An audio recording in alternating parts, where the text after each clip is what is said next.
We do have Mr. Keshav Prasad Maurya joining us, the head of the BJP in Uttar Pradesh.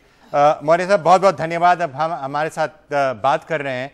पहला सवाल तो यही होगा कि हो सकता है कि अगर एग्जिट पोल सही हैं तो हम उत्तर प्रदेश के अगले मुख्यमंत्री से बात कर रहे हैं। क्या यह फैसला भी लिया गया है? आपको क्या लगता है यह फैसला कब लिया जाएगा? मान लीजिए भाजपा जीतती है। एग्जिट पोल जो भी आया है उससे अधिक नंबर भारतीय जनता पार्टी के आने वाले हैं और यूपी में बीजेपी की ही सरकार बनने जा रही है। मुख्यमंत्री कौन बनेगा इसका फैसला तो भारतीय जनता पार्टी के राष्ट्रीय नेतृत्व को, केंद्रीय संसदीय बोर्ड को लेना है, विधायक दल को लेना है। मैं भारतीय जनता पार्टी का प्रदेश अध्यक्ष हूं। पार्टी जो भी निर्णय लेगी, केशव प्रसाद अध्यक्ष इस नाते उस निर्णय के साथ खड़ा रहेगा। मौर्य साहब, आपने आज ट्विटर पर भी कहा था कि अभी तक एग्जिट पोल के बाद समाजवादी पार्टी को बुआ याद आ गई हैं और शायद आगे कल रिजल्ट्स के बाद नानी याद आ जाएंगी। इसके बारे में आप और कुछ कहेंगे? मैंने कहा था कि श्री अखिलेश यादव जी को यह पहले से आभास था, जिसे उन्होंने पहले स्वीकार नहीं किया। मतगणना से पहले जरूर, मतदान के बाद और मतगणना से पहले उन्होंने अपनी हार स्वीकार की है और उन्हें अभी बुआ याद आ रही हैं।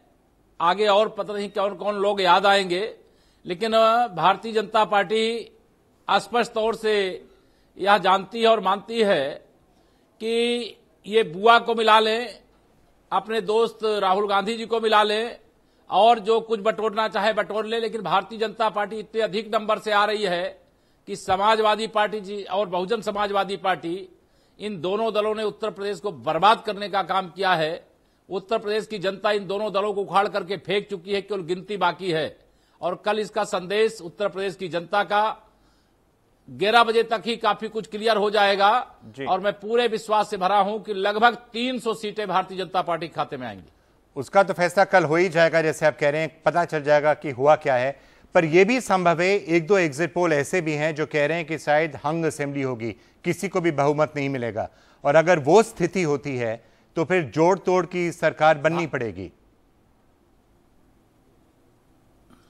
पहले तो देखिए, एग्जिट पोल जिन लोगों ने किया है, मेरी उस पर कोई टिप्पणी नहीं है, उनका सबका अभिनंदन है। लेकिन मैं एग्जिट पोल के आधार पर आपको बयान नहीं दे रहा हूं। मैंने भारतीय जनता पार्टी के संगठन की जो ताकत है उसके बल पर बोल रहा हूं। 1,40,000 मेरी बूथ समितियां हैं। पिछले 10 महीने से भाजपा का एक एक कार्यकर्ता जमीन पर काम किया है। समाजवादी पार्टी की गुंडा राज वाली सरकार के खिलाफ लड़ाई लड़ा है। माननीय नरेंद्र मोदी जी के रूप में गरीबों के मसीहा बनकर के उभरे। मेरे पास सबसे शक्तिशाली नेतृत्व है।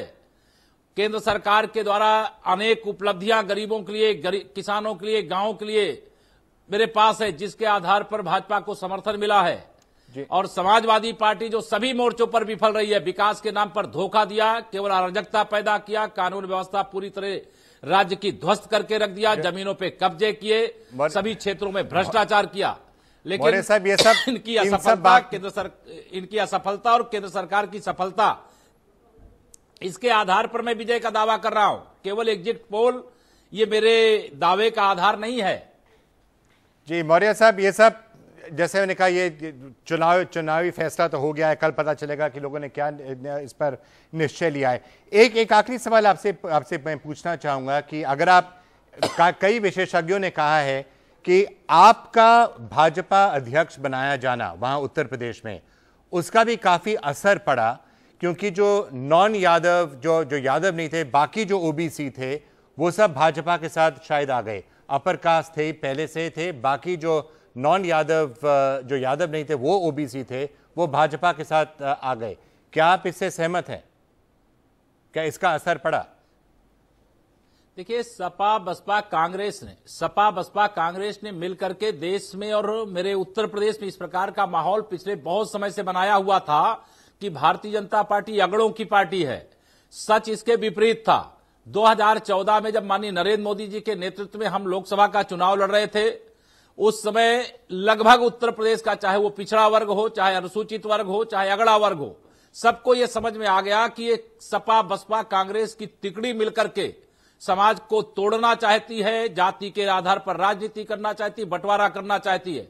2014 में जो एकजुटता कायम हुई थी उत्तर प्रदेश के अंदर, समाज के सभी वर्गों में, वह एकजुटता 2017 में भी देखने को मिल रही है। और मैं पूरे विश्वास से कह सकता हूं, हम 2017 भी जीतने जा रहे हैं और 2019 में फिर से 2014 दोहराएंगे। 73 नहीं हो सकता इस 2019 में, 80 की 80 सीटों पर कमल खिले, क्योंकि देश भी मोदी जी को फिर से चाहता है और उत्तर प्रदेश तो पूरी तरह से मोदी जी को दोबारा भारत के प्रधानमंत्री के रूप में चाहता है।